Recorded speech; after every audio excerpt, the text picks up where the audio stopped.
Salam again! Master salute! Madad! Dead!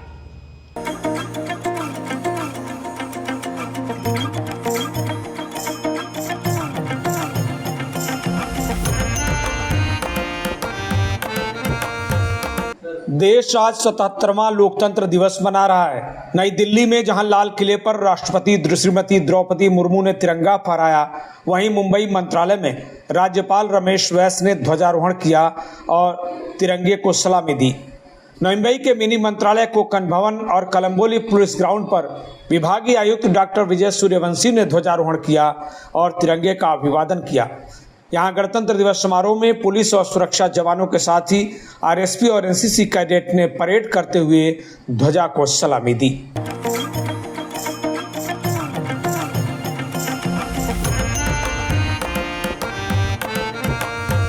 इस अवसर पर police आयुक्त Milind Bharambe, मनपायुक्त doctor Kailash Shinde समेत तमाम उच्च अधिकारी, स्वतंत्रता सैनिक, नागरिक और विद्यार्थी बड़ी संख्या में मौजूद रहे। कोकन आयुक्त डॉक्टर विजय सूर्यवंशी ने यहाँ उत्कृष्ट कार्य करने वाले पुलिस अधिकारी सुनील शिंदे को पदक पहनाकर सम्मानित किया। कोकन आयुक्त विजय सूर्यवंशी ने नागरिकों को गणतंत्र दिवस की शुभेच्छा देते हुए क्या कुछ कहा, सुन लीजिए। आज या परेड ग्राउंडवरती 77व्या प्रजासत्ताक दिनाचं संचलन झालं आणि सोहळा अत्यंत दिमाखात आणि उत्साहामध्ये पार पडलेला आहे। सर्व परेड ज्यांनी सहभाग घेतला त्यांनी सुंदर प्रदर्शन इथं केलं आहे आणि सर्व शाळांचे विद्यार्थी, नवी मुंबई महापालिकेचे शाळांचे विद्यार्थिनी यांनी वेगवेगळे इथे मनोरे केले आणि नृत्य सादर केले। खूपच सुंदर कार्यक्रम झालेला आहे। मी या प्रजासत्ताक दिनाच्या निमित्ताने सर्व नागरिकांना प्रजासत्ताक दिनाच्या खूप खूप मनापासून शुभेच्छा देतो। वहीं लोकतंत्र दिवस पर मुंबई मनपा मुख्यालय पर आयुक्त डॉक्टर कैलाश शिंदे ने तिरंगा फहराया। यहाँ राष्ट्रभक्ति की धुन पर सुरक्षा जवानों ने तिरंगे को सलामी दी। समारोह में तमाम उच्च अधिकारी, स्थानीय विधायक और नागरिक मौजूद रहे। यहाँ कई व्यक्तियों को पुरस्कार देकर सम्मानित किया गया। मनपा आयुक्त डॉक्टर कैलाश शिंदे ने प्लास्टिक मुक्त नवी मुंबई का नारा देते हुए शहर में प्रदूषण कम करने के लिए नागरिकों से सहभागिता की अपील की। मी नवी मुंबईतील सर्व नागरिकांना 77व्या प्रजासत्ताक दिनाच्या खूप खूप शुभेच्छा देतो। आपण सर्व इथे आज उपस्थित आहात, आपले सर्व माध्यम प्रतिनिधी यांनाही माझ्या खूप खूप प्रजासत्ताक दिनाच्या शुभेच्छा आहे।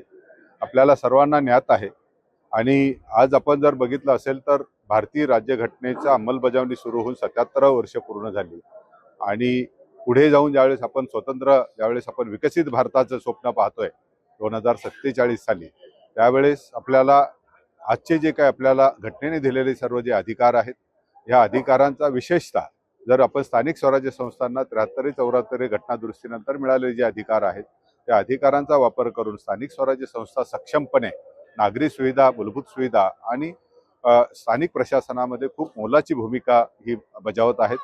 त्यांच्या खरं कार्याला आज आपल्याला खऱ्या अर्थाने या घटनेने खूप मोठा आपल्याला अधिकार हे स्थानिक स्वराज्य संस्थांना देण्यात आलेले आहेत।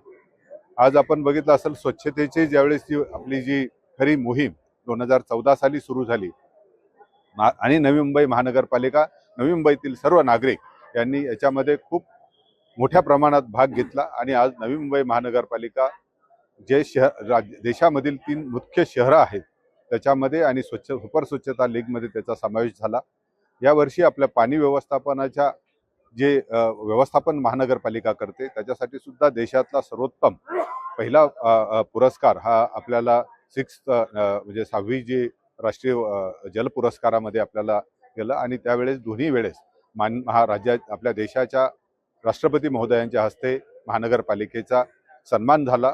त्याचा मला सार्थ अभिमान आहे आणि त्याचबरोबर आज जर आपण बघितलं असेल तर स्वच्छता दूत जे आहेत ही सर्वात महत्त्वाची भूमिका आपल्याला बजावतात। ह्या स्वच्छता दूतांचा विशेष सत्कार आणि योगदानाचं त्यांचं आपण त्यांना गौरवान्वित करण्याचं काम आज आपण केलं।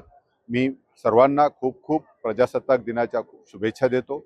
आपलं प्रजासत्ताक दिन आपल्याला दिलेले घटनेने दिलेले अधिकार, आपले कर्तव्य यांचं आपण जरूरपणे आपल्या स्वरक्षणासाठी, त्याच्याचबरोबर वातावरणातील आपण जो बदल होतो त्याच्या संरक्षणासाठी आपण सर्वांनी एकत्र येऊन काम करावं एवढीच अपेक्षा यावेळी व्यक्त करतो आणि सर्वांना पुन्हा सर्व प्रजासत्ताक दिनाच्या खूप खूप शुभेच्छा देतो। Bureau report, TV1 India. Latest updates और ताजा तरीन खबरों के लिए TV1 इंडिया लाइव को सब्सक्राइब कीजिए और नोटिफिकेशन पाने के लिए बेल आइकॉन को दबाना मत भूलिए।